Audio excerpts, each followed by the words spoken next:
So since the universe came into being, there are 4 logical explanations to explain why. And this is based on the Quran, by the way. Chapter 52, verse 35 to 36.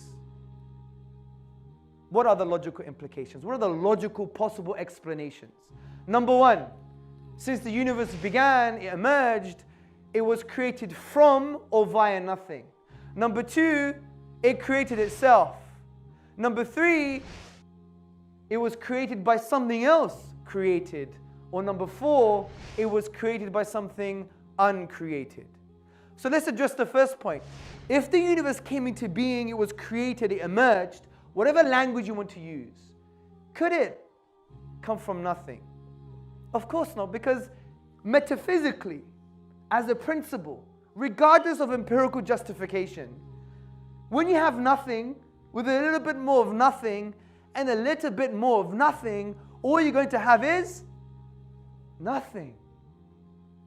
And what we mean by nothing is the absence of something, or the absence of the thing that we're talking about. Because we do have the likes of Professor Lawrence Krauss, who wrote the book, The Universe from Nothing. But his nothing actually means something, by the way. As he says in his lecture, my nothing is something physical.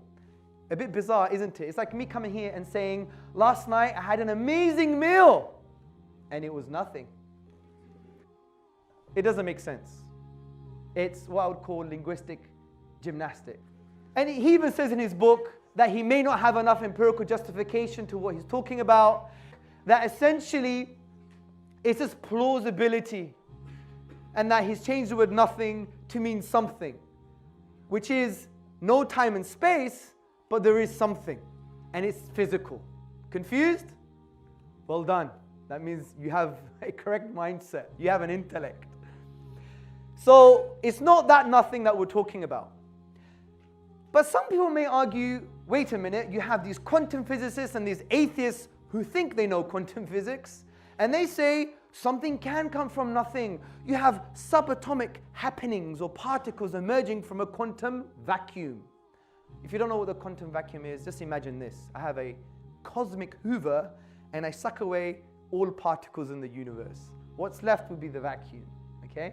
And they say that nothingness, you have things emerging. Frankly, this is a mistake, because the quantum vacuum is something.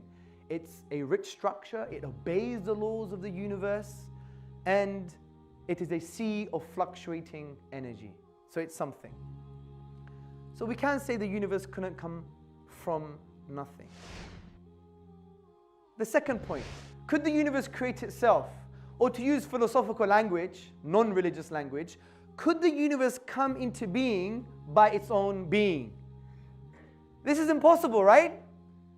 Let me make you understand this with a question. Could your mother give birth to herself? It's a very messy idea, I appreciate. It's impossible. Because that implies that she was in existence and not in existence at the same time.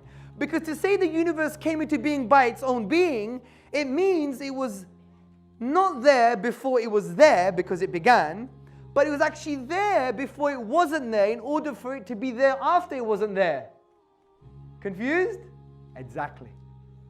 Now, you do have some biological arguments. I had an interesting discussion in Birmingham University with the head of the British Humanist Association, and I gave him this argument, and he said, look, you're wrong. The universe can create itself. And he said, look at asexual reproduction in biology. You have a single cell, and it splits. And I started to laugh. Hopefully not out of arrogance, because I said, your example has justified our position. 2 points. The single cell, in order for it to split, it requires energy outside of itself.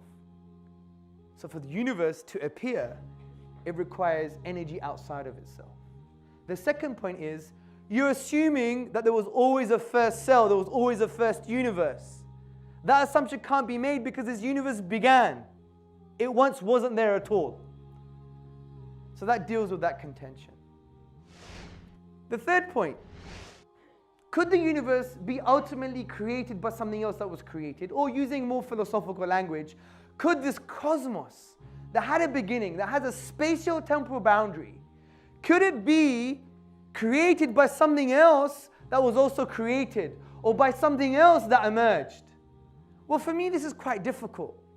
As Ibn Taymiyyah, the 14th century theologian, said, you have an absurdity because you can't have an infinite regress of causes. For instance, if this universe that began was as a result of another universe that also began, and that universe was as a result of another universe or another material entity that also began, and that material entity or universe was as a result of another material entity or universe, and that goes on forever, will we ever have today's universe? No. It's impossible. And that's why he addresses the idea of who created God. You know, this kind of, I call this an outdated atheist cliche.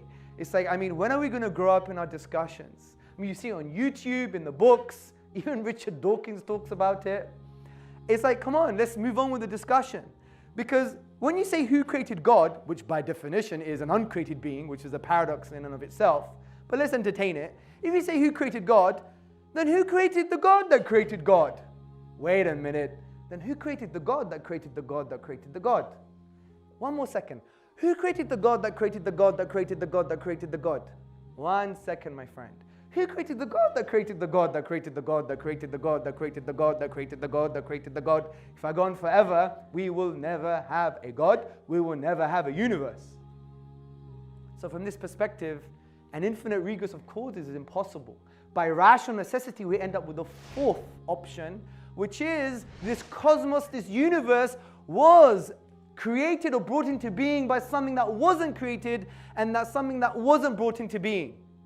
And by the way, this is not a problem for anybody, theists or atheists. As the philosopher Abraham Varghese says, we both agree on something, theists and atheists, that something must be eternal. It's either the universe or energy or matter, or what created it. Take your choice.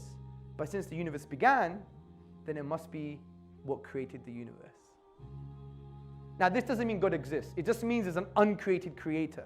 But when we use our brains, we see that we would derive some attributes that are in line with the divine reality. Namely, he must be powerful. Why? Well, there's 10 to the power of 80 atoms in this universe. Take one atom. Hello, Mr. Atom, how are you doing? I'm just going to split you for a moment, yeah? Say we split this atom, what happens? A release of energy. So we can infer, using an argument from greater reason, that it must be also powerful. It must be knowing or intelligent because we have established laws in the universe. If I were to drop this pen, it falls down because of the law of gravity. And a lawgiver implies an intelligence or knowledge. We know it must be eternal. Why must it be eternal? Because it wasn't brought into being. So you see now, we're deriving some attributes that are in line with the monotheistic tradition on who and what God is. Powerful, knowing, intelligent, eternal. أم يقولون تقوله بل لا يؤمنون فليأتوا بحديث مثله إن كانوا صادقين أم خلقوا من غير شيء أم هم الخالقون أم خلقوا السماوات والأرض بل لا يوقنون أم عندهم خزائن ربك أم هم المسيطرون أم لهم سلم يستمعون فيه فليأت مستمعهم بسلطان مبين